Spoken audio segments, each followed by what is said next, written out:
The website you see here is an ancient tripod site that was owned by a character named Sam Gibson, who was an atheist. If it seems weird to start a series on Mormonism with a picture of this, it's not. Sam stopped updating his tripod site sometime in 1998, and Sam himself has vanished as far as I can tell. It's funny to see his site still around describing items posted in 1997 or 1998 as new or hot. But the site is a sort of relic to me, which reminds me of how and why I wrote this book, The Mormon Defenders. I had heard from a reader of my website about Sam's website, asking if I had answers for any of it. I did, and shortly after that the reader asked me a question. Did I have any material on Mormonism, and if not, would I be willing to look into its claims? Little did I know that about the same time Sam was putting the finishing touches on his tripod site, a controversy was opening up regarding this book, How Wide the Divide by Craig Blomberg, a Christian biblical scholar, and Stephen Robinson, a Mormon scholar. It was a book that made a lot of people angry, unjustly I'd say, because Blomberg dared to have what amounted to a friendly chat with a Mormon professional colleague about matters of doctrine and difference between the two sides. The ink had barely dried on that book when a blockbuster article was written by two biblical scholars, Carl Moser and Paul Owen, titled Mormon Scholarship, Apologetics, and Evangelical Neglect, Losing the Battle and Not Knowing It.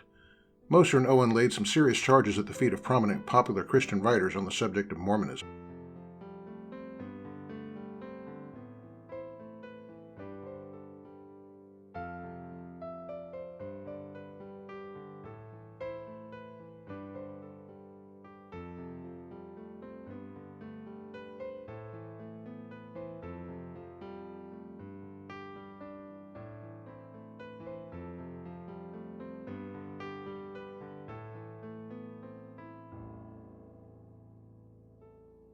Owen and Moser would later go on to oversee the production of an anthology they intended to fill that gap, The New Mormon Challenge.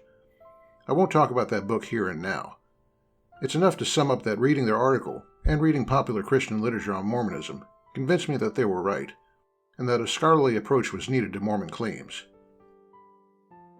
But I decided that I would stay out of what might be called internal Mormon apologetics, topics like these. Instead, I would focus completely on how Mormons made use of the Bible. That led me to a body of literature that also convinced me that the Mormon apologetic enterprise was serious, and that we might soon see a more advanced and sophisticated effort than even Moser and Owen expected. More than 20 years later, it turned out I was wrong about that expectation, and we'll get back to possible reasons why later. For now, this series will be a look at the arguments I presented in The Mormon Defenders.